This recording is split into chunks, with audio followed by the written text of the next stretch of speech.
This is We Burlesque. Texas Tea Cakes here. This is Petty Treason. This is Bo Briefs. Hi, this is Mika Romantic.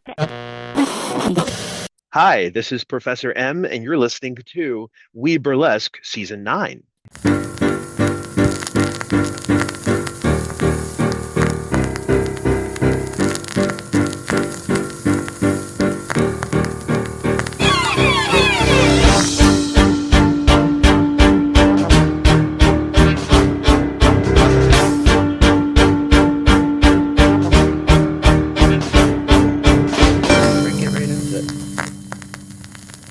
This is Burlesque, the podcast, and I am your host, Viktor Devonne, and through the miracle of fiber optics, I get to talk to nightlife individuals in the field of burlesque, drag, and other excellence. And today is no exception. I have Bee Sanchez on the line. Hello, hello. Hello. It's a pleasure. So good to see you. It's been like 2 weeks. I know, that's the thing, isn't it? But then it'll be a longer time due to everything else. I don't know if you're heading to the Burlesque Hall of Fame weekender. Of course, I Oh, well, will. then I will see you then. Okay, see, it's a shorter time than even Yes. then. For transparency, so folks know, we're recording this the day after that they made the announcement that the museum itself will be going dark sometime in July, but the Weekender is going on. It's going to be a heavy weekend. I have a feeling there's going to be some feelings that probably haven't been that probably hasn't felt like that since maybe the return since the pandemic.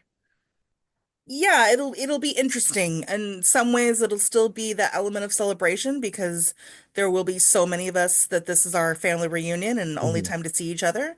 And then there will be that weight behind it, knowing that we, you know, are going to have a tough time making a field trip to the museum in the Yeah. future. So, but Yeah, indefinitely, it's not forever. So that's key. I know, but that indefinite word is a scary one. Because indefinite, I don't know. Not that I'm suggesting that this is a forever situation, because I'm not. But the word indefinitely, it's so open-ended on purpose, because that's literally what the definition is.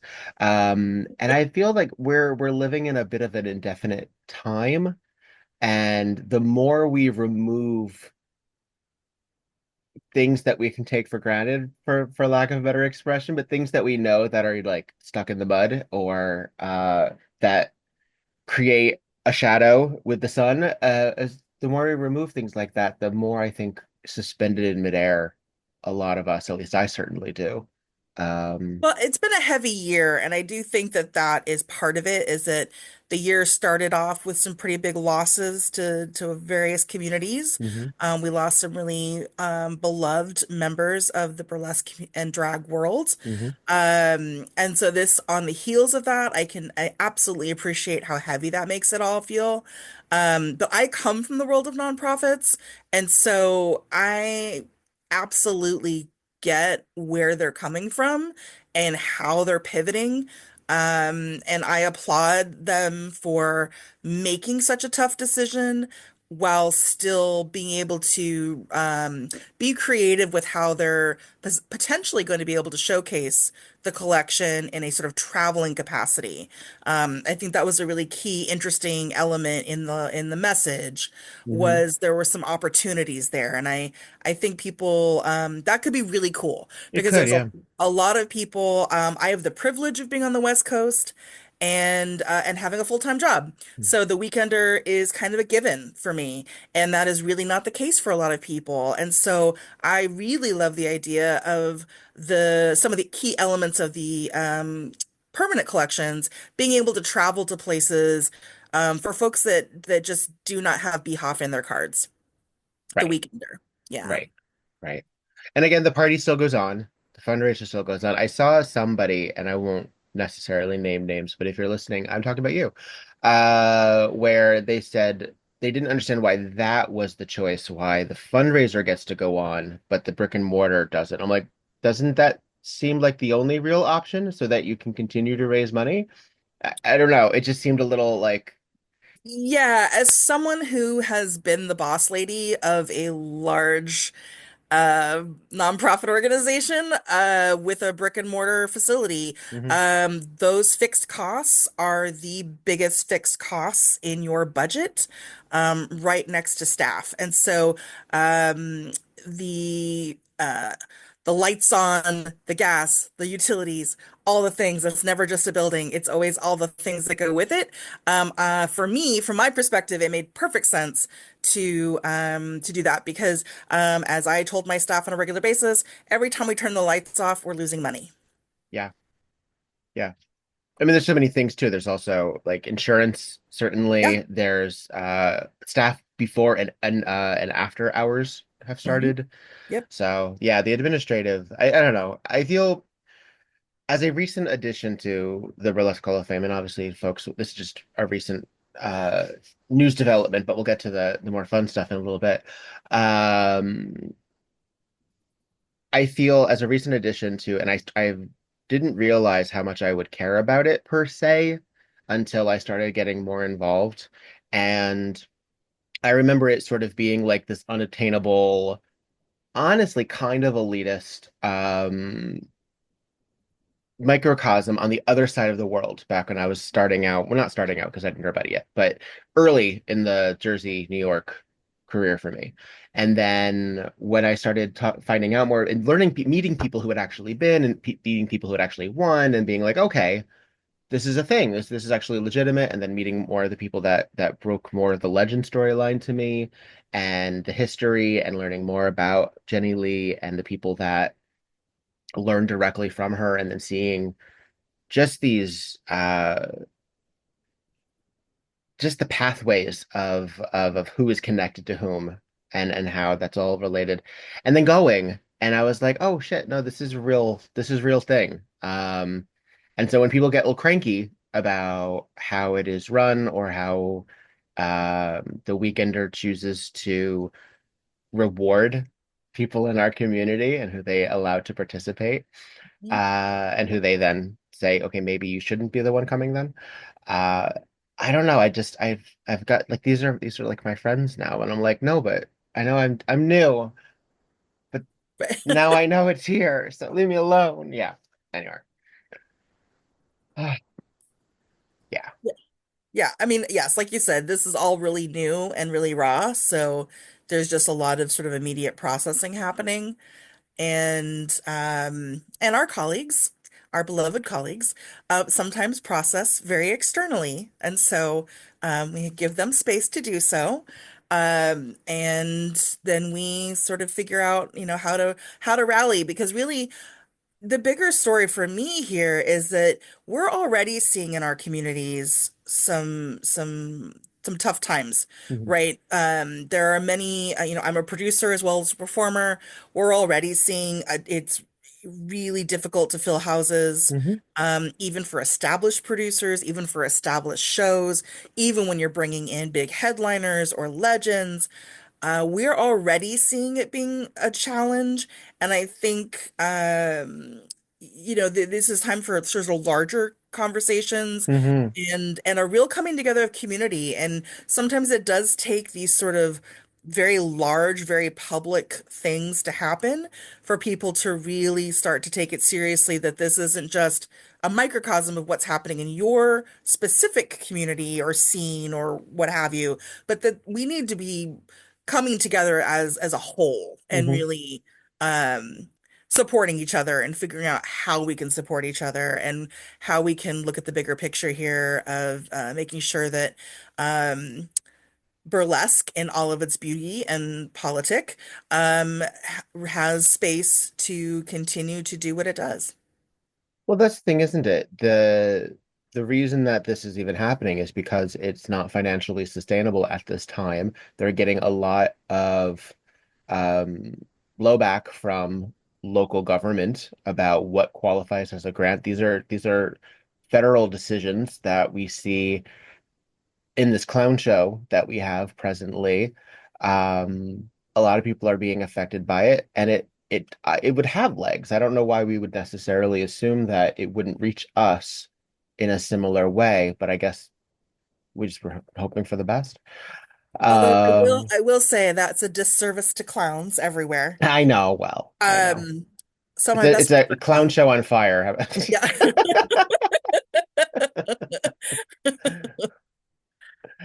I know. It's just what a what a fucking mess. And I know that it's sort of cliche and really obtuse to even just say how did we get here? Because I know how we got here in the longest of runs. Yep. But and I know that we've also frankly kind of been here for a minute. But where do you feel that we as a local community and a series of unorganized, because let's be real, we're pretty all organized and separate. We may all, kiki out backstage and we all may like each other's Facebook and Instagram posts, but we're not in tandem with a lot of decision making and a lot of strides. Is this a time, do you think, where we need to somehow re-legitimize the illegitimate theater of burlesque to say people, no, really, we are a real thing. Well, You should I care. mean, yes, and I mean, the arts as an entirety are under Mm, attack. This isn't just burlesque, and that's my point. This isn't mm, just burlesque. I'm on the board for a couple different arts organizations, and the hair on fire is very real. So this is A, we need to remind ourselves that we are a legitimate art. mm, B, how we fit into the larger scheme of the art world. And then I guess C is then figure out how we are going to work it together as an arts community to stand our ground. Because that's what it's going to take is, the scrappy arts kids all sort of holding space and linking arms and saying, we're not going to go quietly into the night. And mm, that's what it's going to take. But it also means that we need to think bigger and bigger picture and let some of the smaller day-to-day squabbles and territories and fiefdoms and all the other little bits and pieces that is not unique to burlesque, but is just, the quirks of being our own little independent art houses. That we're going to have to really think bigger picture. We're going to have to go from being in the weeds to what are we looking at as a larger whole to be sustainable. mhm. So it is going to require some uplifting of thought into the bigger picture of things. Yeah. Oh, well, it is that also the artists and the entertainers realizing that we're the same thing because we're not just putting this out to express ourselves. We're also doing this for a community of audience members so that they may benefit, so that they may be entertained, so that they may get something out of it as well. And hopefully that travels, on to the next as well. Just as any other theater, as any other. Exactly. We're not a luxury, we're a necessity. And I think the more that we continue with that messaging and remind people that that's what this is about, that's going to be pretty critical. Yeah. And we see this with folks getting cranky about uh, union strikes, as well as people Yep. willingly using AI and in the ways that they're using AI also, because I don't know if AI is an across the board issue. I believe it is the way that we choose to utilize it, and then all of those choices that creates. But because of the sort of frivolous nature that is associated with nightlife very frequently. We've always been pushed around by liquor companies and the mob and venues, and yet those are our galleries. Those are the places that we display ourselves. So we have some agency, certainly, but there's a lot of stuff there's a lot of moving parts. I think there's a lot of moving parts. But yeah, we're part of the storytellers, and let's face it, the storytellers, you could argue are the second oldest profession available to humans. We Um, blend. Sometimes we and sometimes there's a Venn diagram, and that's okay too. But the storytellers and seeing ourselves in that larger context, the storytellers find a way. The Mhm. storytellers continue because we need to continue to tell our stories, and we will always find a way to tell our stories, whether that becomes encoded, whether it becomes underground in whatever way that means. The storytellers always find a way to tell the stories. Mhm. Yeah. Now, recently, let's shift just ever so slightly. We were part of the Kiss My Grits Festival in Atlanta. It was a delightful experience, a first-time venture for these co-producers, Golden Mystique and Ruler Roulette, doing this together, but clearly created by established minds, if that makes sense. Like people who already knew what they were doing individually and had vision and means and put on a great 4 nights. Goodness gracious, or four nights and a day, or 3 nights in a day. Your act that you closed one of the evenings with was actually a storytelling act, Mhm. bringing back Gladys Bentley as a figurehead in our industry. Why was she someone that you felt was an important member of the past to make sure you go look her up? She's important, that kind of thing. Yeah, well, so many reasons. First of all, anytime I can tell a story that is a Black story, a BIPOC story, I am Black and Latina, and it's important for me to take up space and be seen.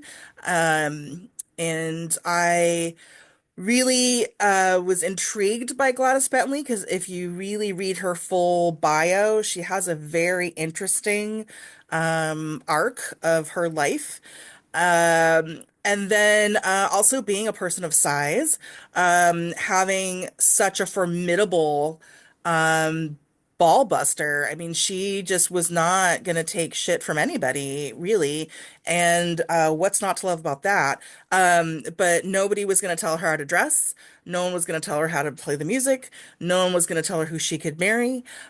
She was married to a woman back in the 30s. And so there was just a lot about her story that I felt was really powerful and that I felt a lot of people didn't know. Most people, when they think of the era, are thinking about the Ma Rainey's. They're thinking about Bessie Bessie Smith, Smith. and um, so I just really was fascinated by this other character that just hadn't quite been as elevated in the public knowledge as her. And I've been a huge fan of the Harlem Renaissance and the 20s in general. For whatever reason, the 20s just is this era that has fascinated me back since I was a wee theater nerd in the suburbs of California.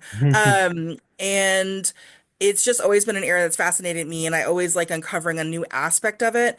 And I think the other piece of it was knowing that the 20s were coming back and that there was going to be this huge like rush to do like the campy um basic elements of the 20s. Okay. I was really keen to remind people that there was a deeper bench, Hmm. and that the 20s produced a lot of really interesting characters. There was a lot of history.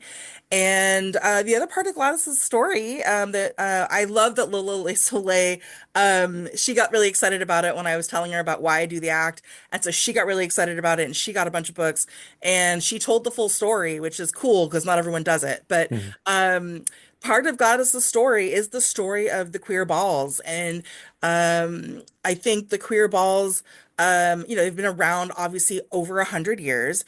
And the knowledge of them outside of ballroom culture, certainly thanks to Pose, Paris is Burning, like various documentaries, people know of the scene if they have not been in the scene, but to know that there was a history of the scene, that this was not invented in the 80s or Hmm. even the 70s, that there was a deeper history to ball culture Hmm. and being queer publicly, and the idea of gathering in space. And I thought it was so fascinating that they were legitimized balls. They were given public permits. They were called civic balls. They were a part of New York's history, and they were allowed to run as long as you stayed colored mostly within the lines, and stayed within the stayed within the building. So as long as you kept it inside, for the most part, there weren't any challenges, other than like a staged, oh, we have to have a raid because a certain politician needed to say that they had a raid. Right. So then there was like at 8 o'clock, there's going to be a raid. Okay, everybody, like, so there, aside from things like that, they were basically allowed to run fairly unscathed. And I think that's an interesting part of queer history that doesn't get told. Well, because it's also, I mean, the most recent iteration of balls, obviously they are infused with elements from the 80s and 70s balls, some things we also see in the pageant circuit, through some things like the Queen, which fortunately also got a bit of a reawakening through passages such as Drag Race and things like that.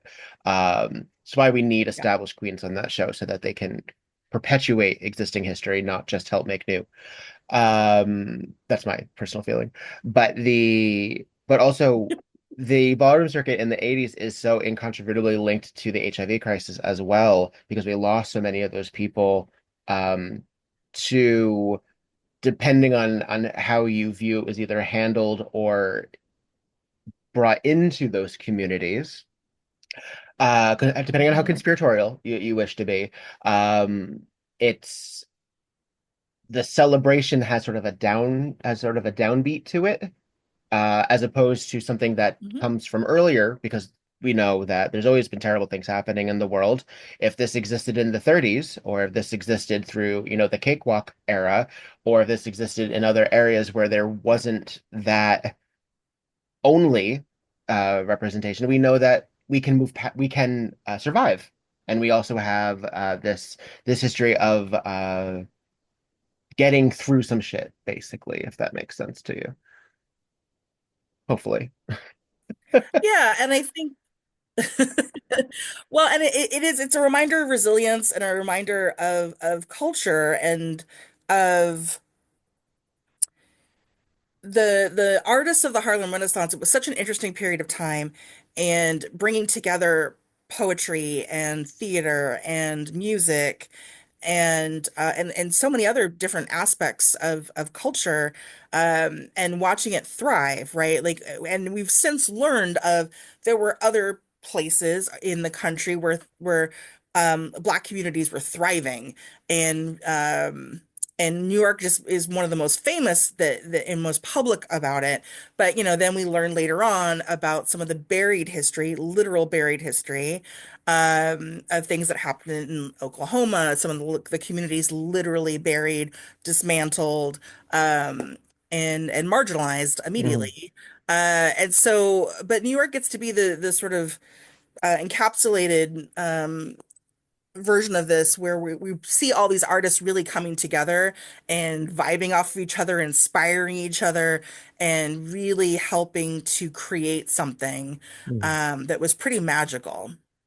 It just so happens that this week that we're recording also, the Met Gala has just passed, and the theme this year was can be broken down to Black dandyism, and specifically Black creators in the fashion world, but with a very specific viewpoint. And some people, we love to say, some people understood the assignment and some people didn't, as invariably the case is going to be.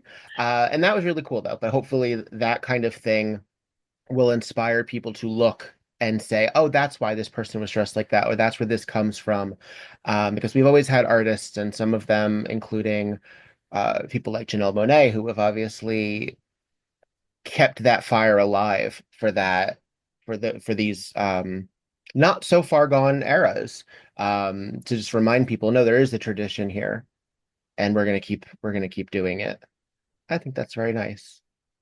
Yeah, well, and Janelle's story about why she used to dress the way that she did is cool. Just Hmm. that, that her parents grew up working class and wore uniforms to go to work. So why would she not approach her craft with that same dedication and creating a uniform for herself? Hmm. Um And so I always thought that was cool. What that was sort of the perspective that she came from when she first started dressing that way.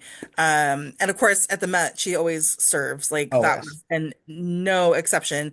If you have not looked at it, you can definitely YouTube that because not only was there the red carpet outfit, there was the red carpet reveal, Mhm. and then there is the after party look, and all of them slay. In fact, I sent the after party look to Reign Supreme. A, because she's a huge fan of Janelle. Yeah. But B, because I also thought Rain would look amazing in this outfit. So, but of course, black and white is not her color palette, but we reimagined it in neon colors to fit. So I'm just saying, if you see Rain in an outfit that looks suspiciously similar to this, I will take full credit. Excellent. I think you should. I think you absolutely should. And that look also, the after party look included pasties. So we still see this burlesque influence also still within, I don't know, such a almost ghastly display of extravagance. Well, so that's interesting because I did have that conversation with someone last night because, the Met, especially in the last few years, as the economy's gotten, more complicated and troubling for a lot of people, that the Met Gala has sort of felt a little, a little Hunger Games, Yeah. a little what's happening in the big city, and. Last night, though, I felt like it was such an homage to Black resilience. Mhm. There were so many personal nods and cultural nods in the costuming when you really listen to them talk about the influences for their costumes and the tailoring and the details that were in there. Mhm. You had elements of Yoruba culture, you had elements of just working class. You had currency, purity. People were referencing grandparents very specifically. And for those of us, I mean, I grew up in Oakland in, the 80s. So the whole monochrome look where you've got all these black men in head to toe red, like that is Saturday night. Mm. That was 100% correct. That is exactly what those dandies did. There was nothing more spectacular than watching the tip to toe and the red patent leather shoes come out, and it was just chef's kiss. And so to see all of that on display, it was bigger to me than just the opulence of a ridiculously overpriced dinner. It was a chance to really showcase and celebrate Yeah. that level of Black resilience because no matter what the economy was doing, no matter which president was in place, there was always an element of opportunity to step out and make the best with what you have. And that, whatever price point, if you handcrafted it, whatever it meant, there was always this opportunity to show up and show out. Yeah, and this is another example of it's also a fundraiser. This is for the Metropolitan Museum of Art's Costume Institute. So this is also a historical document preservation attempt that certainly I believe that more people know about the red carpet than necessarily what the institute Mhm. itself does or how it functions. But as long as these industries and these institutions have to be self-sufficient because the government isn't helping and is in fact making efforts to make it harder for you to get outside help. I mean, that is sort of how it is, isn't it? So yeah, Well, yes. it's an overpriced dinner plate, but it's also people making it work. Absolutely. And I'm sure that when they share their numbers with their supporters, at the end of the day, this is part of the story. I'm sure they themselves have had grants pulled out from underneath them in the last few months. And so every dollar of that $75,000 a head moment Mhm. is in fact going to preserve the collection, Mhm. the permanent collection, keep investing in newer curators and curatorial experiments like this one. This was a big swing, honestly. This was a daring move from an institution that is not known for being all that daring all the time. So the fact that they really trusted this sort of young group of curators and then the co-hosts to make some magic happen is a pretty bold choice and pretty cool to see that it came to fruition and how successful it looked. Yeah. Yeah. Yeah, it was, I think, with some obvious misses aside, one of the most interesting, frankly, that I'd seen in some time. I've seen some possibilities out there. Like I remember when camp really let me down, sort of Oh, as a, that was yeah, such a fail. yeah, yeah. There was like four people that understood the assignment, and then the rest of them, it was like, this was your big chance. And it was really odd for the designers because I felt like this was the chance for the designers to really swing for the fences. And I when they, have to wonder if they just felt intimidated in some capacity or beaten down that they weren't allowed to be as opulent. I don't know. I don't know, but luckily the designers for this said, hold my seltzer, and they went for it. So they were not holding back. There were some really striking outfits last night. Yeah. So let's get, Even your favorite Madge managed to I pull together know. quite a nice little And ensemble. she has had some wild flops. Woo! Yeah, she So has. yeah. Yeah. Listen, being a Madonna fan is acknowledging the high points and kind of putting your head down for the low points. That's kind of how it is. That's been my life.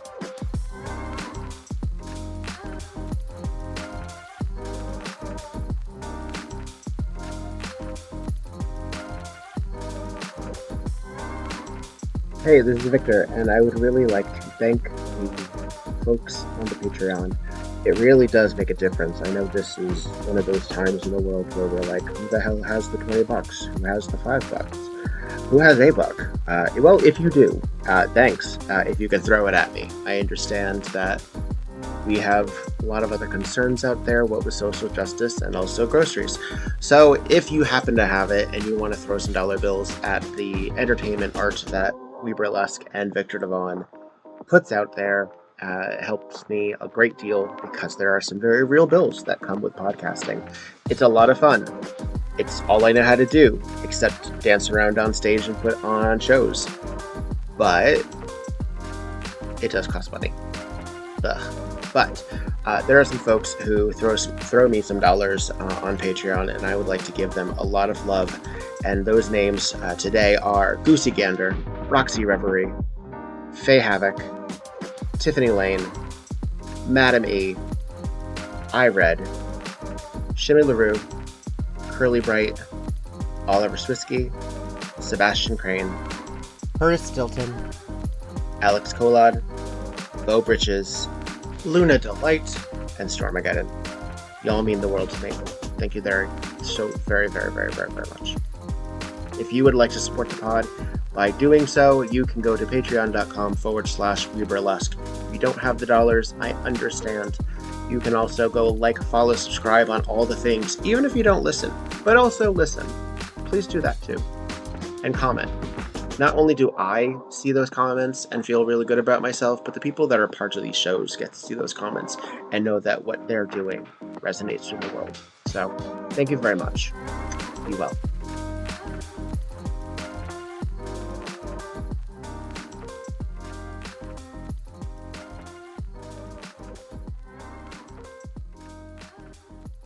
Well, let's get into some of your own personal stuff. So we've talked about some of the larger burlesque as an institution. We talked a little bit about some influences. Let's go way, way back. Where does the young Bee Sanchez begin their origin story?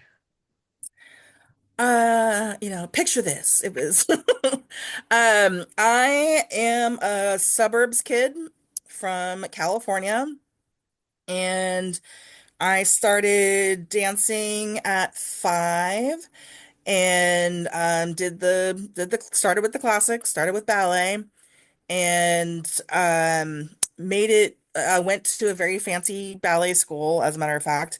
Um, a lot of my peers went on to dance with the San Francisco Ballet and the Oakland Ballet. Uh-huh. So there was that. No pressure at all. And then I turned 12, and then I was hit very quickly with boobs and a butt. Mm. And at the time, there wasn't a lot of Like the Ailey dancers were a New York thing, and we didn't get a lot of that information out in California. There wasn't a lot of that support for dancers who were not Balanchine, sidebar, fuck Balanchine.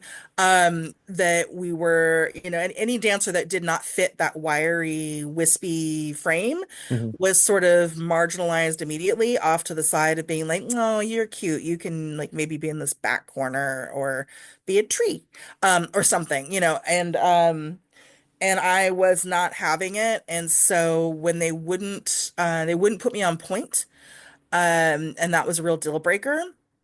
And so I left the school and, devastated, heartbroken, all those things, but determined that I was at least going to do something. I wasn't going to stop dancing. And so, I started taking tap. I also did jazz, although I was a little, um, jazz at the time was very, very sensual. It was a very Mm. it was the mid 80s. We were finding ourselves, and it was a lot for an awkward middle schooler to take on. It was like So, Flashdance, Cold Hearted Snake. well, Cold Heart was a little bit later, but it was a little But bit that of was the that flash Fosse dance. Yeah. influence, but yeah. It was, it was a lot of muscly men with hair on their chests and very tiny tank tops. And it was just a lot for a middle schooler to sort of like embrace at the time. So The tank tap tops that would sort of like lean in, they'd become like that Ziploc. 100%, 100%. The finest neon spandex that ever spandexed. Not a Um, peck covered. yes. Exactly. And so that world was, I just didn't have a good spot to land for that. And so tap felt like the safest place for me to sort of continue to cultivate what I wanted to do. And so I did all that. And then in high school, yeah, I'm the youngest of the kids in my family. I was born into an old family. Okay. Um, Were you a surprise? You could probably argue that. Yeah, my parents were each married to other people before. Those marriages ended. And then they found each other and they got married, and then there was me. Mhm. And so my siblings, the closest in age sibling to me is 15 years older. So built-in babysitters, which was cool. But it did mean that my musical tastes are all over the map because the musical influences, ran the gamut. Mhm. Also helped by the fact that my father was literally the oldest living teenager. Dick Clark got the moniker, but it was really my father, so that's fine. Um, and so yeah, so there was a lot of different kind of crazy influences going on in my world. And so, but it also meant that my sisters had kind of done everything. Mhm. And so everything kind of like, and it also meant that my parents had lived through my siblings having done everything. And so there was a very short leash. So little BB had a very tight leash. They knew where I was at all times. And so it meant growth and experiments and all those sorts of good-natured things all happened when I went to college. So it was um I was at Catholic school for high school. But I was in theater, and so all of the out kids I knew because we were all together in theater. So I had that going for me. But yeah, as far as like experimenting on my own and sort of really just sort of discovering all those kinds of things, Mhm. that was much later when I got to college. Um, I made the choice to go to college out of state, which I highly recommend for anyone with young people in their lives. Send them out of state. They need to be away. They need to explore in their own little safe environments. Um, yeah, and so then it was in college that I really started to experiment with other dance styles. I was exposed to other dance styles and really got to take advantage of some stuff that I loved, like samba and Afro-Caribbean and some things that definitely didn't get to do a lot of back home. Mhm. There was more folklorico, and that was beautiful, but the down and earthy Caribbean stuff was what really fed my soul. And so I was really excited to explore all of that when I got to college. Well, that would have been the early 90s too, so it would have also been a very different uh, cultural time, presumably, about what music was being accepted in addition to a formal informal academia, as well as paying attention to what was happening in like pop culture and what's happening in the world as well. So when you were realizing that you had to sort of be your own advocate to participate in dance, I mean, that seems like a very astute observation for a young person who's basically said, "Oh, well, my body's changing, but this really means a lot to me. I better make a way of make a way of a path of getting there." I, I would say that that possibly led you to doing that multiple times potentially in your life. Oh yeah, that was that is yeah, that is there's sort of and was encouraged for the most part. My parents encouraged me overall, except for everything except my wish to go to performing arts school. This is how I ended up at a Catholic school because I was like, why can't I go to fame? Like, why can't I go to that academy in New York and be an artist? And my parents were horrified at the thought of sending their young, precious little angel off to the wolves. And so, and Well, did you ultimately, see that TV show? My goodness. right, like, why? Yeah, it made perfect sense to me. Like, it made absolutely perfect sense to me. Um, but yes, they said not quite. Hmm. And so, but they were at least encouraging of me sort of charging my own path of advocating for myself. My parents always wanted me to advocate for myself. Were they, did you grow up with means of any type, or did you grow up with sort of a social justice backing, or what was Oh yeah, the vibe? social justice backing for sure. So, and actually, I do joke because I was raised by wolves because I went to Montessori school for like most of my formative years. Okay. And I'm one of the unusual people that has gone through all the way through middle school. So, there is an element of, where we were charting our own path. This is also where some of the independence comes from because that's what we did. We were Mm-hmm. guided, we were self-guided learning.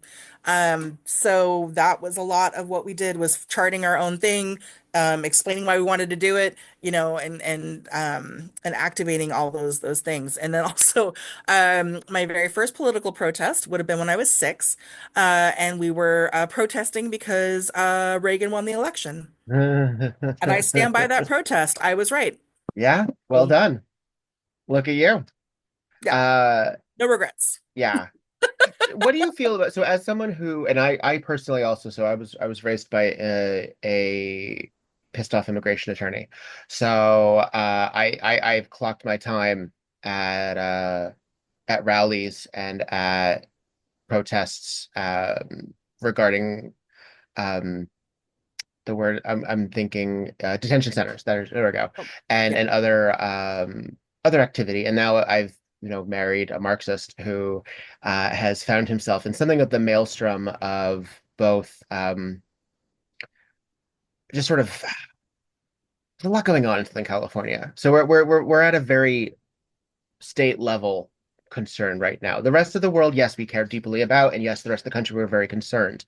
But I'm very it's I think it's actually fairly impressive to be able to reduce the eyesight to Mhm, a manageable chunk because that is where a lot of the issues seem to spread. mhm. Uh, how do you feel as a 6-year-old being included in that when you see other children that are part of these protests, whether or not you agree with what they're fighting for? Do you think that that was the right decision that your parents made? That they gave you enough context? I think, well, so I also have a mixed household in that my mom was the raging liberal and my Mm. father was a conservative, at least fiscally.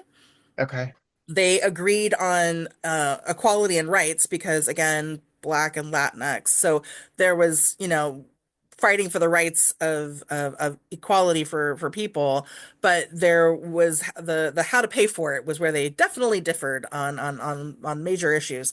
Um, but we talked about politics on a regular basis. And I think that actually is really healthy. I think I don't think we talk enough about how things are run and how Mhm. we get things done.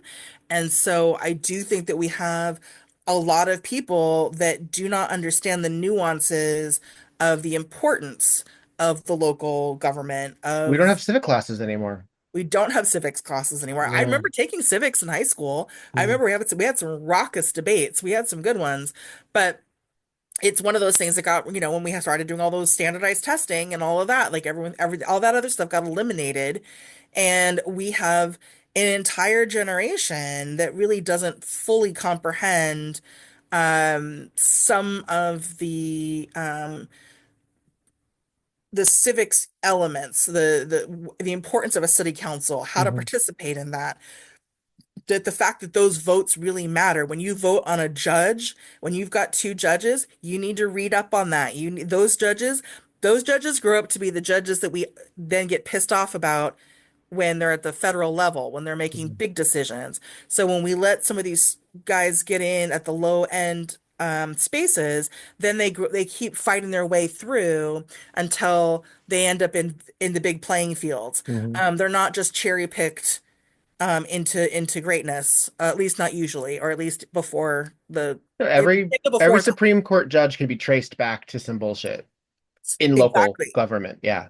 Exactly. Yeah. And so those small city council races, even PTA leadership, Mm. school board leadership, all of those things, those folks can get a real bee in their bonnet that they like to have the taste of civics, government and how things are run, and can find themselves in larger positions. And so when you don't quite understand how it all fits together, or if you don't know that it really does matter, like that's Mhm. the biggest thing, it matters, and those votes matter, and being present matters, and knowing about it matters. And so I absolutely credit my parents for gifting me that understanding that we're part of a bigger picture, um, and that as a kid you don't always fully comprehend, how can you, all the different nuances of some of these larger political issues. And so there is an element of the chant sounds cool, so I'm going to do the chant. I get that. That's certainly par for the course. The argument about brainwashing, I think, is interesting because I think um, teaching your kids to question, I think, Mm. is the real sort of middle ground answer to that. And so, explaining to them, I'm going to go do this protest, and this is why I think it's important. I would love for you to come with me, but here are the issues, and I want you to also then read up on it. And there Mhm. are so many more wonderfully written children's books that help to break down civics, right? And we all had Schoolhouse Rock to help break some of that stuff down. Yeah. But I think that it's important to have those conversations with your kids, and teach them that this is a normal part of being a citizen in the country. Yeah.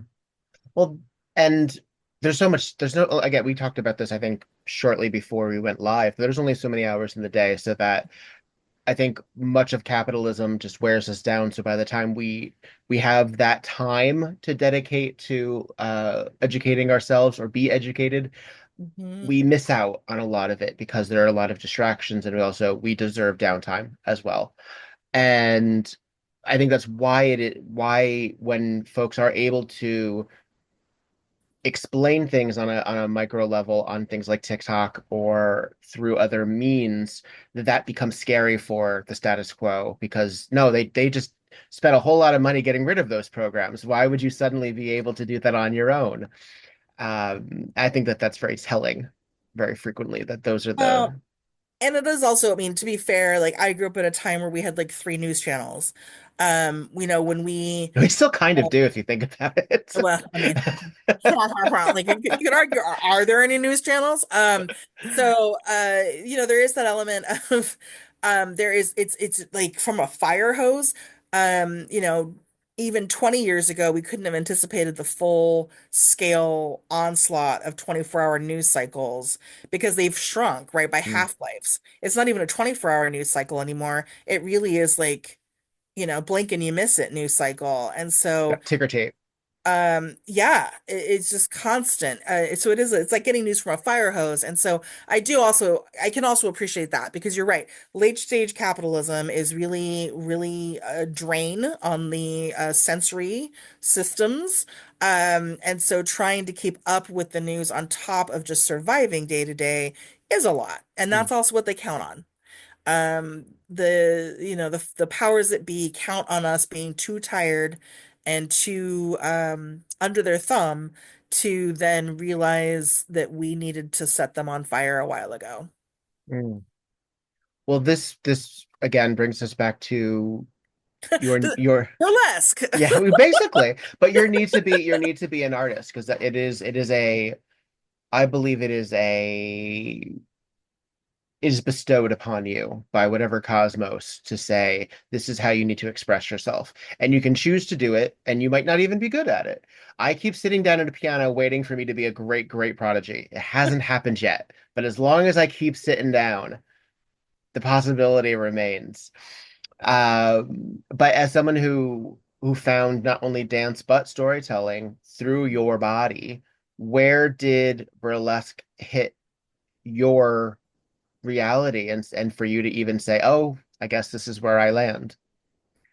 Yeah, well, it was I when I came up to Portland, so there was the migration sort of like slowly up north from California, couple byways, and then ended up in Portland.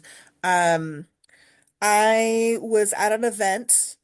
Um, again, this is very telling again of how old I am, but back in the day, Camel cigarettes used to do these big parties. Mm.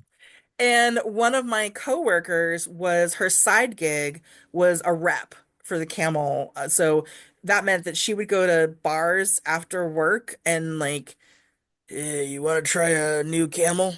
And like literally had a stash of these flavored Camel cigarettes that she would pawn off on people. I wasn't a smoker, so I thought this was hilarious. But it meant that if she had plus ones, we got to go to all these cool parties because it was all the coolest parties. They were all themed on each flavor of the cigarette. And so at one of these parties, and they included like fetish nights, um, a lot of sideshow, and then belly dance. And in fact, I probably did see some burlesque, but it was probably more on the fetish side. It wasn't like the glamour version of it because they like to run a little down and dirty with Camel. But I was at one of these events with her as her plus one, and there were these magnificent women belly dancing. Mhm. And I thought that was the coolest thing, and it felt like something my body would appreciate. It was an expressive use of the body that I thought mine would enjoy. And I love the so way you put that. so I spoke to them afterwards and was like, how do I do this? How do I do what you do? Where do I find information about this? Um and so they told me where to go, and I started taking classes and immediately fell in love with the community of it. We were not soloists, we were a group, so we learned how to do group improv together. And I loved that element of it and being able to sort of have a showcase moment, but then also just being part of a larger whole and how to Mhm. make the whole look good at all times and be expressive and beautiful and powerful. They were watching a group of women parading in their full regalia was just breathtaking, and I loved being a part of that. Um, and I did have teachers of culture. So I was able to learn from teachers who from Moroccan heritage, from Lebanese heritage, Armenian. So I was able to learn from some folks of culture. It wasn't just white filtered nonsense. Um, So I appreciated that as well. But also appreciated, especially the later years, because I did this for a number of years, that also what we were doing was a very modified version of the things that we were learning from these other teachers. And so there was also this element of like, okay, I found a really good home base and I have some deep friendships out of this, but there's also the itch is like I'm still not quite found the thing yet. Um, and so, but belly dance and burlesque often played in the same sandbox. Hmm. So I met luminaries such as Nina Nightshade in those sorts of environments. And so it was sort of like, okay, this is an interesting thing that these people do, but I didn't see myself in it yet because again, burlesque, especially at that time, leaned very of a look, of a very specific pinup look at the time, or the real like torn fishnet, like rough and tumble, right? Those were the Yeah. two major looks of Neo at the time. It was the very high glam and it was the very like punk element of it. And so I didn't really see myself in it yet, but it was intriguing. And then once my belly dance world kind of tipped sideways, I was like, okay, I need something. I need another outlet. What is the outlet that I need? And so at that time, the other reason my world went sideways is that my mother got really sick, Mm. and and when I lost her, I sort of lost myself for a while, and I had a chance to take a class that was a burlesque and yoga class. It was two different teachers working together, and half the class was yoga and half the class was going to be burlesque. And I was like, okay, I need to feel like I'm getting back into my body. I am operating at a weird space and I need something that's going to keep me grounded. And this sounds like a thing that could do that. And so the yoga class was taught by a woman of size, Mhm. which felt very safe and nurturing. And then the burlesque class was taught by Fanny Fuller. And so I started taking that class and it reminded me of all the dance movements that had been building up for decades, you know. It felt like some sort of sci-fi movie, right? Where just the lock clicks in all the different places and the doorway opens up and Fanny was like, "Yeah, you're a dancer. Like you're a dancer. What are you doing?" And like, I don't know what I'm doing. That's the problem, and I need to find something. And so we started to go after class. We would go to some of the burlesque shows, and so I started to take notes and study it. I studied it like practically with a notebook in hand of like, well, what is this art form? What I need to uncrack what this is. What how do you do it? Why do you do it? And I really loved what I was seeing because it really showed me burlesque could be anything. Mm.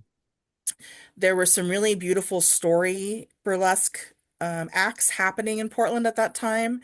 Elements where someone takes off one item and leaves the stage. You know, it was very performance art, which spoke to my theater nerd self.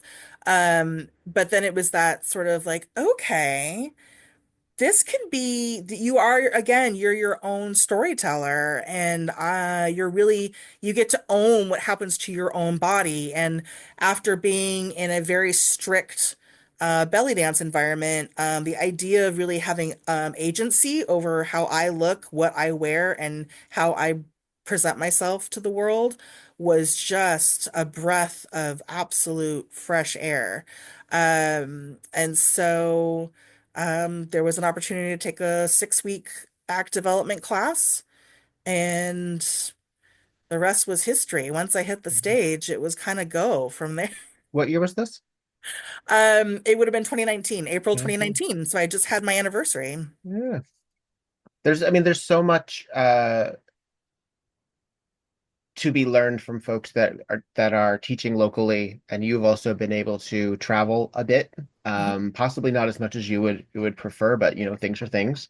mhm. Um, how do you feel that in these places that you've been, what it's like seeing different regions of burlesque, different styles, is is that exciting for you still to still are you still seeing things you've never seen before? Well, yeah, I think because the human body is capable of so many different things, and I think what's fun to me about it is because I've always been, as someone who's has been a dancer for so long, as someone who choreography comes very easily to me. In fact, I can still probably do some of the, moves and things from, 25 years ago. Mm. As good, maybe not, but do I know what the steps are? I sure do. Um, They know and what they get what they get. they get what they get. But it's also an uncanny ability to memorize other people's choreography. So I also know when people's acts are different. And I actually really love that. I know it's horrifying for other performers, but I love it. I love seeing someone adapt in real time and see like, okay, this was a challenge and this is how they pivoted Mhm. and this is how this changed and this is glorious and I love how they did that. And watching it's that live theater without a net moment that I totally love watching happen in real time. Um and so that is always exciting for me, regardless of which festival or performance stage I'm at. I actually, in the short time that I've been performing since 2019, I've actually been to a number of festivals, and so You it's packed a been lot into some time because that was also yeah. right before Oh, right the before before a everything. little Yeah. something. Yeah. Little bump in Um, the road. yeah, well, and that was an interesting thing too, is like literally had just started and it felt like I was you know, getting my feet underneath me. And then to have the panorama, whatever What we a want to mess. call it these days. Um, and the pivot to video because there was also that I felt like there was still that urgency, right? Like it felt like I still needed to be doing something. It felt like we all needed to be doing something. We needed to be keep creating. I needed to keep a connection outside my house. At that time, I was caregiving for my father, and so it was also this outlet of seeing other human beings and being reminded that there is this other world out there. And so that also worked in my favor because I participated in a lot of the virtual shows, either as a participant or as an attendee. Mm. I was creating the best I could in the little home area that I had, as many of us were doing, and was just blown away by the people who were making short films. You had all these little Scorseses running around creating these beautiful, beautiful films.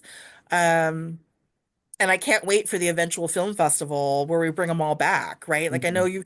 you've been doing your best to bring some of them back during the Silver Tusk, but I think, eventually there'll be some kind of film festival where we bring all of them back because there was some really magnificent film work that was Mhm. done during that time. Yeah, there was so I participated in the Hollywood Burlesque Festival Film Festival, which was technically the last iteration that Lily Von Stupp personally ran.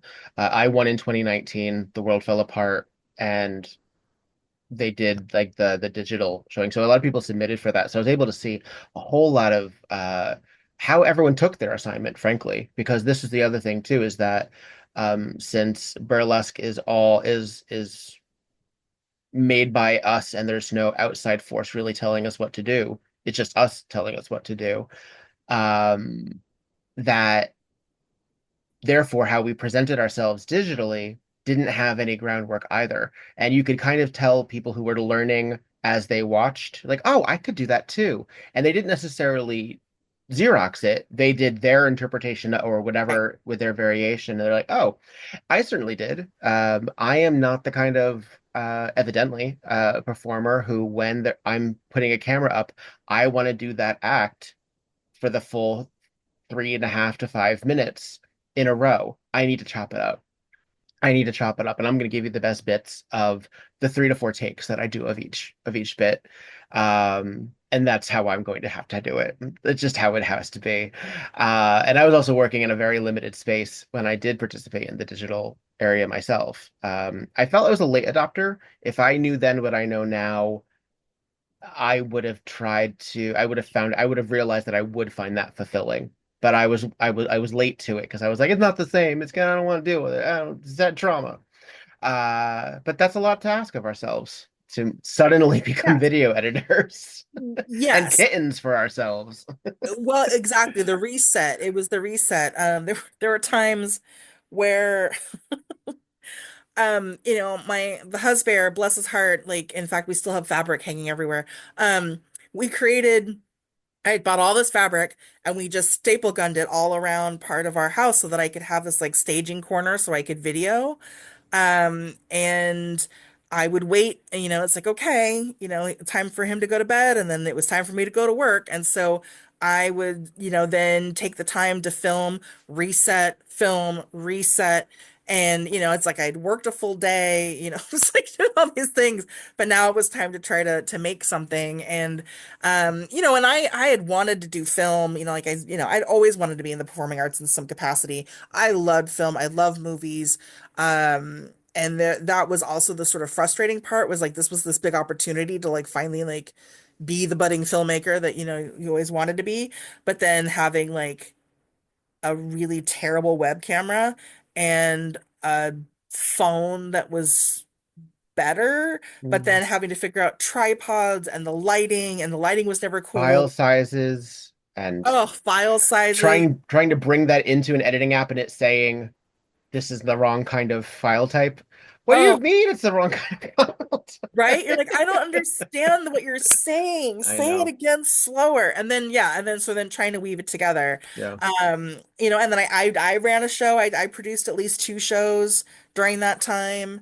Um I had the good fortune of one of the last things we did was the Oregon Burlesque Festival before the world got really messed up.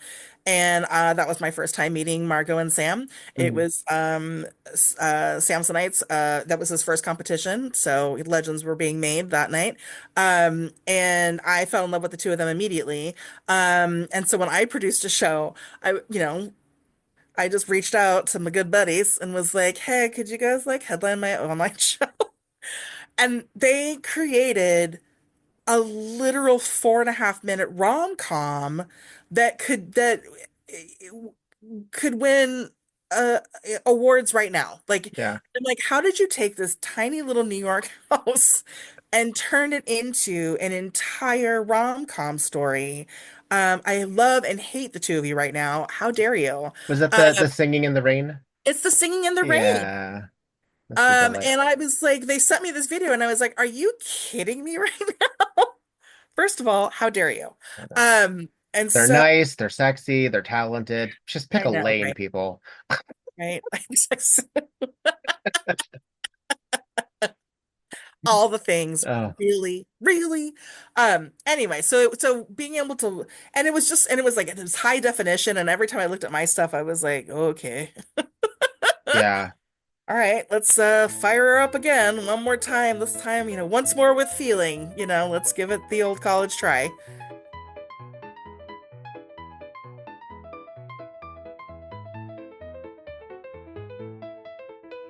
Hey, this is Viktor Devonne, and I like socks.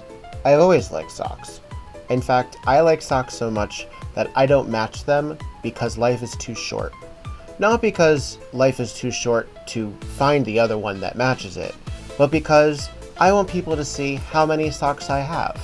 And I don't always take off my shoes, but when I take off my shoes, I want you to see at least 2 examples of the quality that I am drawn to. And that is why I shop at Foot Clothes. You can get 10% off your first order at footclothes.com and enjoy the luxury, style, and utter ridiculousness that is Foot Clothes. I encourage you to do so, and I want you to do it right now. And I want you to feel comfortable not having those socks match. Get into it. Feel right about it. Take pictures. Make some money off of it. I don't need to see it. You can send those the way that you need to. But you have fun out there. That's footclothes.com. Promo code Viktor Devonne, lowercase, all together.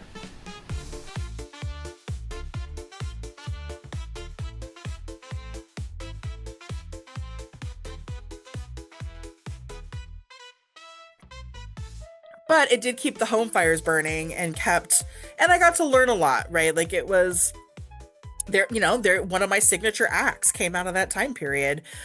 I did a tassel talk virtually, and I think our guest that day was Tito Benito. So he was one of the people who like watched me do this random live version of this act, and I got so much great feedback from it, and then developed it into a proper stage act, and then it became a signature act. So it wasn't as, it wasn't all dark times. There were some glimmers of light that came out of those learning experiences. Well, that's what we do, isn't it? Hmm. That's sort of what we've had. And if an artist's responsibility is in fact to reflect the times, as I believe the great Nina Simone said, we have to do so. And we can't help but do it, I think. I think actually you can really tell when an artist, because they're still artists, but when an artist takes on either media or a storyline that just seems inauthentic, or at the very least doesn't quite seem to read the room Hmm. directly. And you're like, I don't know why you chose to tell this particular story. Like you did, and varying levels of success, perhaps, but there's a certain timeliness that I think that we give work that clearly represents a struggle that we're all going through, or there's that word resilience again, gets past Hmm. the struggles that we're all dealing with. Because I love escapism too. Don't get me wrong. I don't think we need to trauma dump on our audiences. But I think that frivolity, enjoyment, and celebration are still acts of resistance. 100%. Yeah. 100%. Um, the I mean, so thinking back to Kiss My Regrets, right? So I'm 6 years into this.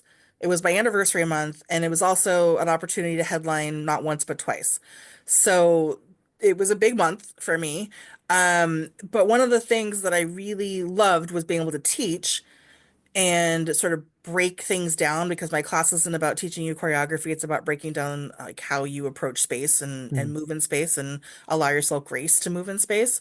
Um, but one of the things that was such a gift that I wasn't expecting it to be such a gift was being able to do the peer reviews. When we did peer reviews that day and being able to be part of some other performer's journey and being able to offer just our thoughts on how their great art could be even greater was just such a gift.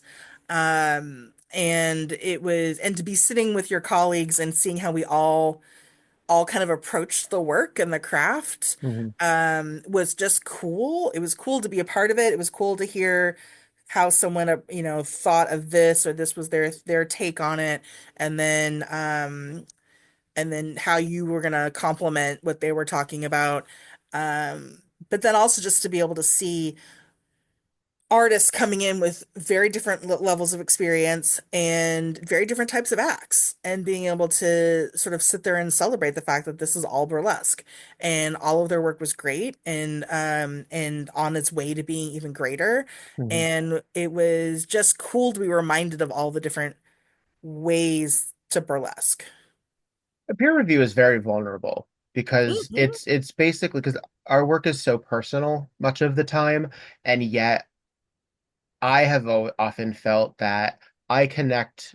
I feel, although I think I've passed that corner, but initially I felt that I had more of a connection with the audience, and I knew I could get them on my side through whatever method that came inherent to me, whatever choices I would make, but that I didn't necessarily know how to crack the colleague barrier, and to have them think that I was also great.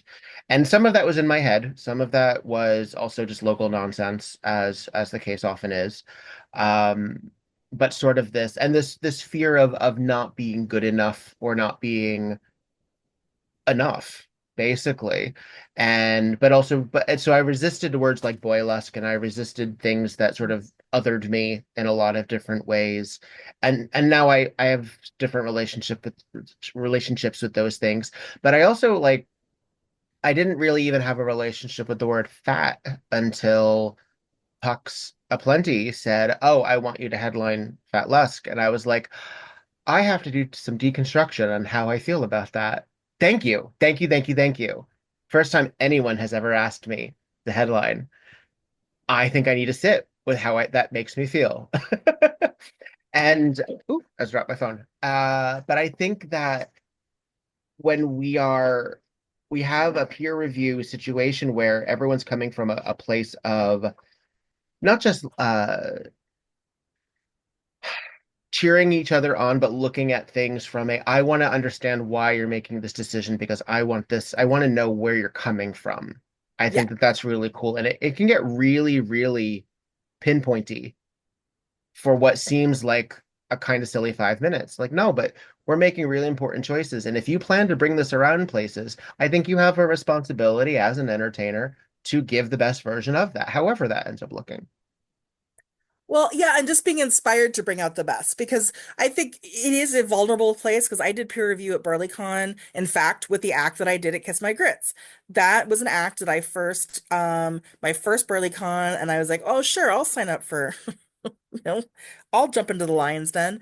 And and of course, immediately you regret that choice because you're like, what am I thinking? These are all, like you said, these are my peers. This is people literally coming from around the world, and they're all going to be sitting here passing judgment. Okay, good times. Um, Isn't it worse than they're my friends too? well, yes, yes, but since I was still newer, Uh-huh. they Uh-huh. weren't all as much of my friends yet, so there was still, yeah, anyway, so it was complicated.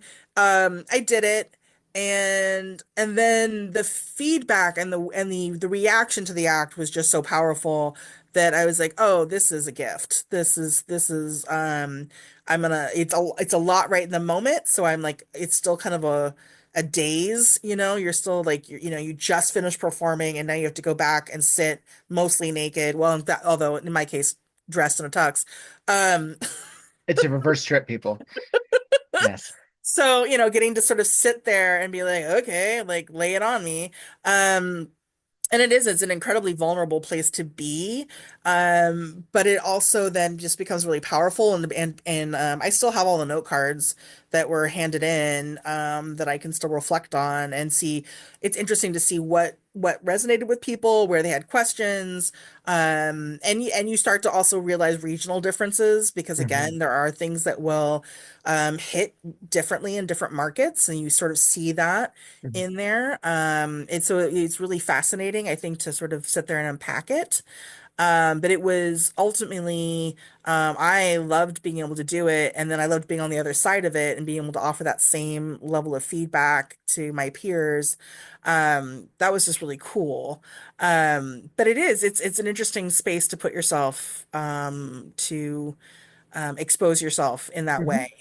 Um, but yes, but I think ultimately, it helps, lifting all boats, right? Like it's not about tearing anyone down or saying you shouldn't be doing this or that. It's really, let's all be great. Let's all just be our best. And this act is cool, and I just want you to understand what you're doing with it. And again, I think also, coming from a theater background, coming from a dance background, coming from a background that is always going to have critique built into it, I think I was also a little bit used to that. So there is Mm. an element of like, I want that feedback. I don't want to ever just assume that I know exactly what needs to be on the stage at that time.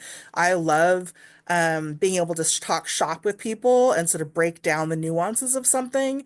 That just fuels me because I love being able to have a weird little nerd Easter egg really hit with somebody and know, okay, that's good. I keep that because that's a cool moment. But also, it's not hitting, this isn't reading with everybody. So, how can I elevate that? And I just love that part of the process as well. It's just, I think it's a neat part of the art. What do you think you learned as an example from that peer review that translated into either defiantly where you didn't take that note or where that note was very useful and you adjusted?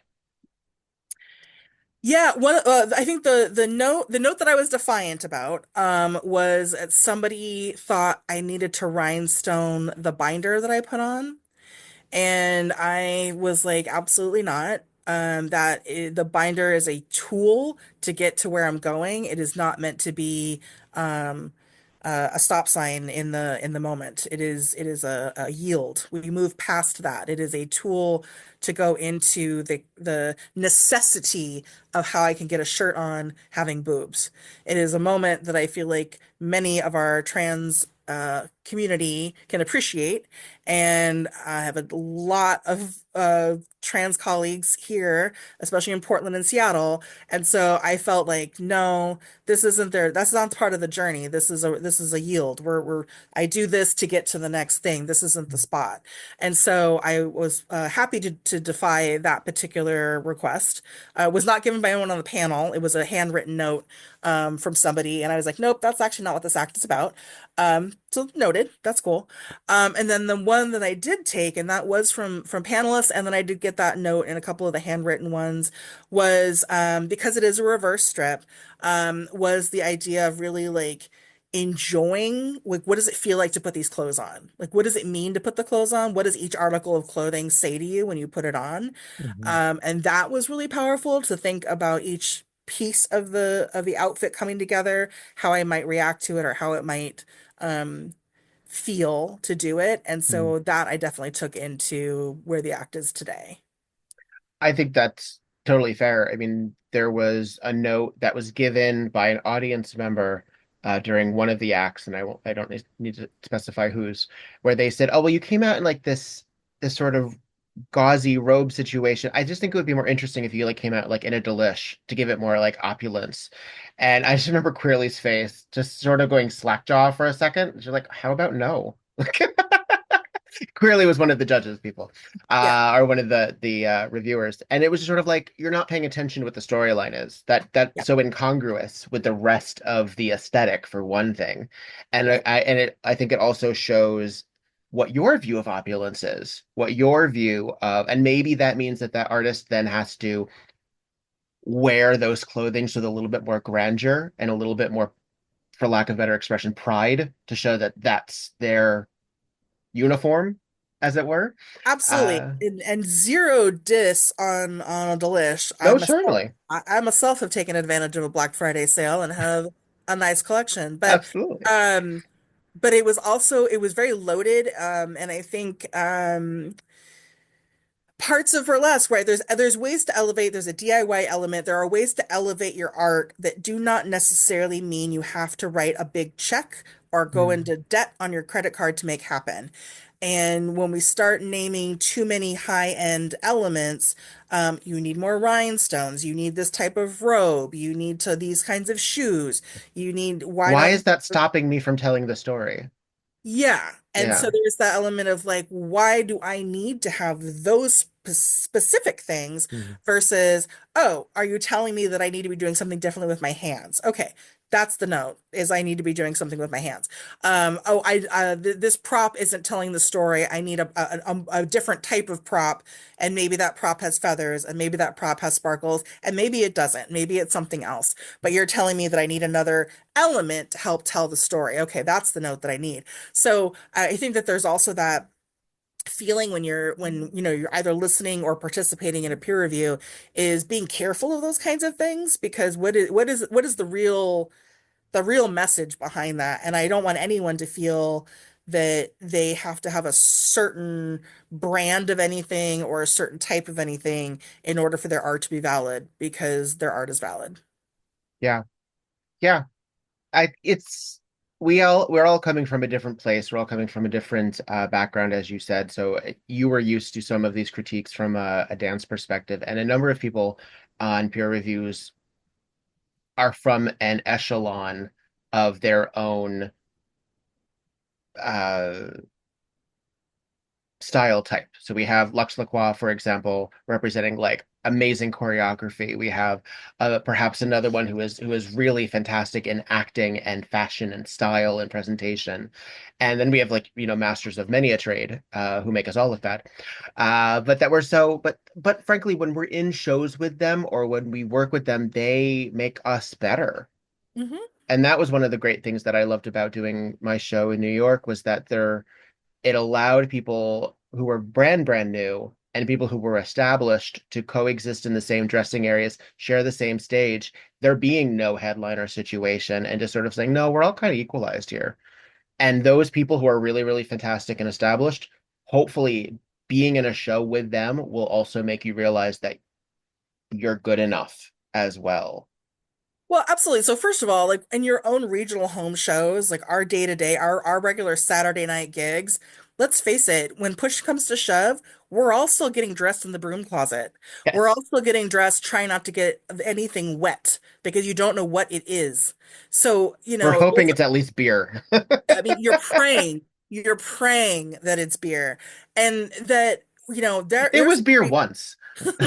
it's the great equalizer though, right? Like, in a sort of festival standpoint, it seems like more of a hierarchy, at certain like maybe higher end venues, it feels like a hierarchy. But at the end of the day, when you're at your local pub show, Mhm.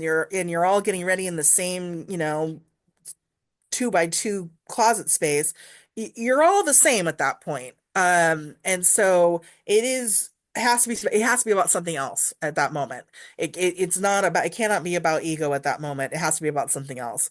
And I think, coming from the dance background that I have and the experiences that I have, I also have seen plenty of performers that have the best costuming, the most opulent props, the most glorious makeup, and have been completely dead inside and have left me feeling absolutely nothing when they leave the stage. And that's a choice. It's a choice. But is it the one that feeds my soul? It's not. Is it what I enjoy seeing on a stage? It's not. I would rather see somebody come out in the DIY costume, literally held together with duct tape and jelly stones, who is going to give me their entire soul in Mhm. 5 minutes. That's the performance I want to see. Well, because then it will also, I think, inform what story you're telling. Yeah. Uh, and if that story turns out to be something of a showgirl on the rise, well, then you're using all of those devices, aren't you? Um, yeah, it's interesting. I mean, as you mentioned, there's a certain expectation versus festival, and I think that we use festivals as a litmus test of our own validity very frequently, whether or not we're good enough. And to an extent, things like Burlesque Hall of Fame is like the end all, sort Mhm. of forgetting that, once that actor gets their Oscar, they still want to do another movie. Like that, they're not done. So that's also the case. And I remember Samson talked about this too. It was like, is there a peaking too early situation? Like where do you go from there once you've hit that? Um, and then there's some folks who just don't test well. They just don't test well. But it's interesting that then you have to think if you're saying, okay, well, if this act is for the festival, so how it's being presented or what the wardrobe or how it's all, well, then the question also then becomes, well, then who's at the festival? Who is this for? What are the audience? Who's the audience in that? And I have to say, I had a moment of doubt when I was part of Kiss My Grits, where I was a hobo clown in a two-room dressing room with fucking Android Allure and Sneaky Boo and these and Violet Veils and like all of these gorgeous people. And I'm like, I'm gonna go out there with my little moon now. But I saw the vision at a certain point what Rula and Golden were trying to accomplish, which was, giving space and providing space. And I'm like, okay, well, they gave me the space. I gotta go out there and fill that space. Well, and And it I was a got fantastic vaudeville. compliments for it. Yeah, it was a vaudeville show. I mean, it said it right there in the Yeah, title. And I thought, because I was, because yeah, and looking at the lineup for that night, I was like, wow, stacked. this is a stacked lineup, and it's also a really diverse lineup of styles and then the different tricks, whatever one had up their sleeve. I was like, this is a really fascinating lineup, and I'm so glad I am not a judge. And then to hear who the judges were, it was also just like, I'm really glad I'm not participating in this because there's this is a really stacked deck of people who are adjudicating this. Mhm. because in case you didn't know, citizens at home, but Atlanta's got a very strong movie connection to the film industry. People there are, it's a deep, deep bench. So the level of IMDb credits sitting in that row was tremendous. So kudos for persevering and doing a lovely job doing so. It was a lot. It was a lot. Yeah. Yeah, and these are also like you're taking fractions and equating them to what may push somebody a little higher in terms of rank. And what do those rankings even mean? Like it's all so, and I say this as someone who didn't place, so I understand. But I have to say that wasn't what I was gunning for. I didn't submit to be placed, actually. That's where Golden and Rula put me. I submitted to be anywhere that weekend, and they chose that slot for me. So I had to also be like, you know what? They know what they're doing. I don't want to think that I know better than them for their show in terms of what they want to put out there for, again, their audience, who in theory is who we're doing this for. Well, and I mean, I had the same moment last year when I was at What the Funk, because it's a festival I've participated in multiple times, and I just ticked the box that said, "Oh, put me wherever, kids, you know what to do." Yeah. And basically, I say it was my fuck around and find out moment because then the email I get is, "Congratulations, you're going to be in the Saturday night competition." And I was like, God damn it, did I just fuck around and find out? I sure as hell did. And then when I saw the rest of the lineup, I was like, oh my God, I feel like a rodeo clown. I'm the rodeo clown in this competition, because the lineup was, Lorena, Clearly, Yeah. academics. Like it was like, oh, okay, okay. The old lady's gonna go out and do what she does, but that's what we're gonna do. Um, I was like, they're gonna be like flying in from things, like, is someone gonna shimmy down the curtain? I don't know. With this crew, it could be anything. A full Um, Cirque du Soleil moment. yeah, Yes. 100%, 100%. Last year was my year to spend. I had a lot of quality time with both Lorena and with Queerly and crisscrossing in the festival circuit together. And by then I was just like, okay, I know what they're bringing to the table, and so yeah, I just am gonna go out there and do what I do. But like, I have no, and it's just, I'm not a competition person. Is what Mm. I've spent too long trying to find my space in things. I feel like I just don't have it in me to then add that extra layer Right. of competition on top of it. Every time I get on a stage, it's a political statement. Every time I get on a stage, a bigot cries. Like, you know what I mean? Like every time I get on a stage, that is its own victory. I'm fat, queer, Black, Latina, and an occasional disability. So, You're full of every hyphens. Yeah. yeah, hyphen, hyphen, hyphen. So every time I get on a stage and the curtain rises, I've already won. So adding any kind of other extra pressure on that is not really my ministry, and that's okay. That's okay. I think that's the other thing is, why do you perform, but also why do you compete? We had that. Yeah, which is a whole nother show. But we had that conversation at the house. So all of us that were headliners were staying at the same house over the weekend, and that was our dinner conversation was, why do you compete? Because Willie LeCue, also not known for being a competitor, but is a beautiful performer, and Queerly, who has competed all over. And so we were really curious, like, what is that like, and why is that part of your regular practice as a performer? And so it was a really interesting dinner conversation. Mm. Mm.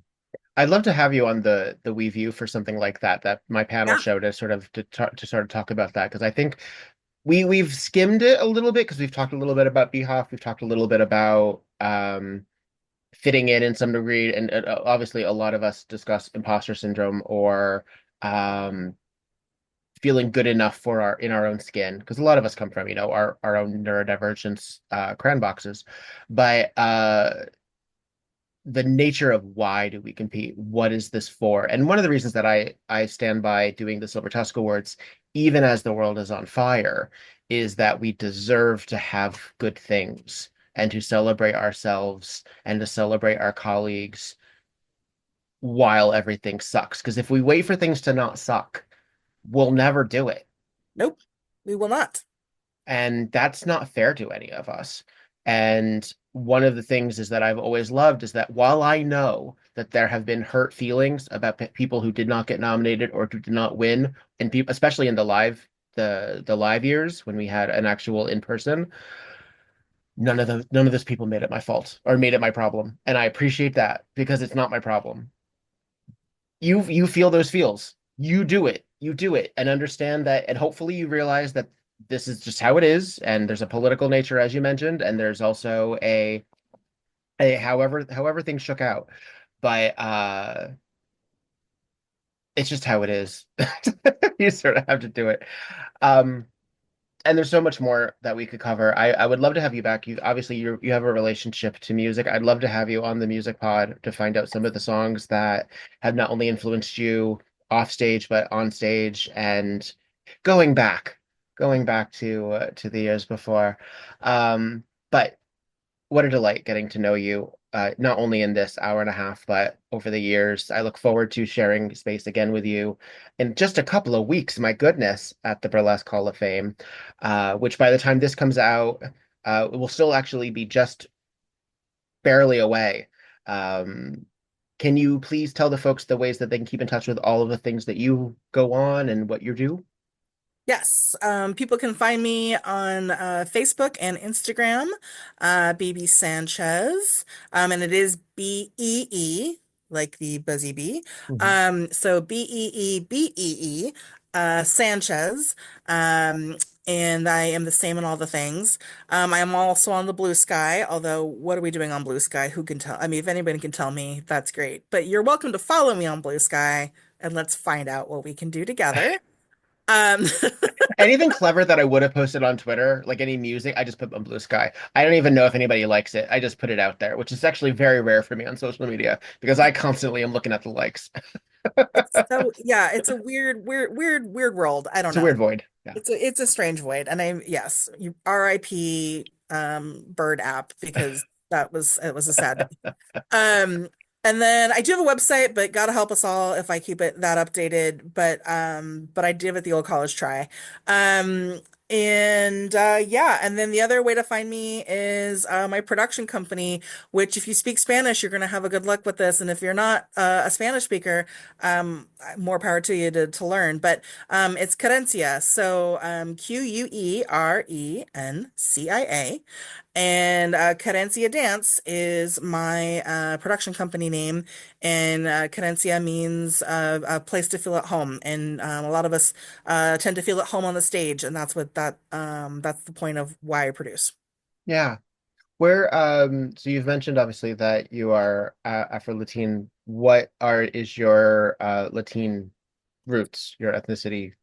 Um, we're digging deep on that one because my mom was of a generation, like I said, I grew up in an older family. My mom was of the generation where they didn't delve into Mm, anything beyond, well, we're Spanish. And I was like, but mom, you've they kept drawing the border around, like we've been here before the Pilgrims. We were, so it was like I don't think this is quite accurate. And every once in a while she'd throw in some tribe. There was a definite indigenous overlap. One of the tribes no long literally has gone extinct. They were you can see them on maps from the 70s and then they disappear. They literally have become extinct. And so when I dug a little bit deeper, she would uncover stories like that. mm, So my plan is to actually do one of the closed DNA things to really dive into that a little bit more because when we're having to rely on family stories, um, you get painted a picture based on the politic of the time, mhm. and there was The a biases of the time. Yeah. yes, and the racism of the time. Yeah. Yeah, my mom grew up in New Mexico, in, the 30s and 40s. And to this day, I mean, you can still see people walking on opposite sides of the street. And those lines run deep. But there is a culture of not fully understanding your culture. And so that is part of my homework project for myself. Awesome. Yeah. Well, it's been a delight. And I look forward to again, as I said, sharing space and hopefully a stage again real soon. Yes. Please continue to thrive, however that manifests. It's been a great pleasure getting to know you. And let's do this again sometime. Absolutely. I love it. Thank you. Excellent. Thank you. Folks at home, thank you for listening. Please follow the links. This is a scary time for a lot of us. So like, follow, subscribe. If you don't have the dollar bills, I understand. But you can give people just as much hope and comfort with a comment that tells them how good you think everyone's doing. So please do that, not just with me, but in life. Bye, darling. Bye. Thank you so much. Thanks.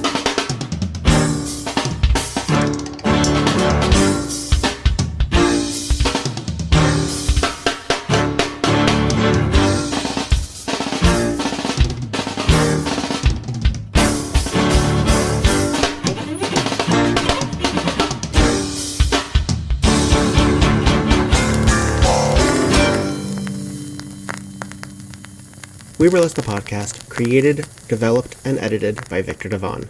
Podcast artwork by Logan Laveau. We Burlesque the Podcast cover art photography by Atticus Stevenson. Theme song, On a 45 by This Way to the Egress, used with permission. All incidental music via Pixabay under the expectation of fair use. Please visit WeBurlesquePodcast.com for notes on this and every other episode. Follow We Burlesque and Viktor Devonne on just about every platform, and support the podcast via patreon.com/We Burlesque. Don't got the cash? Please follow, subscribe, and give 5 stars on every platform you can get your hands on. It really does help. All original material is owned by Viktor Devonne and White Elephant Burlesque Corporation. All other materials property of their respective copyright. No infringement, while likely, is intended. This episode, and all episodes thereafter, are in memory of Lucky Charming. Miss you, friend.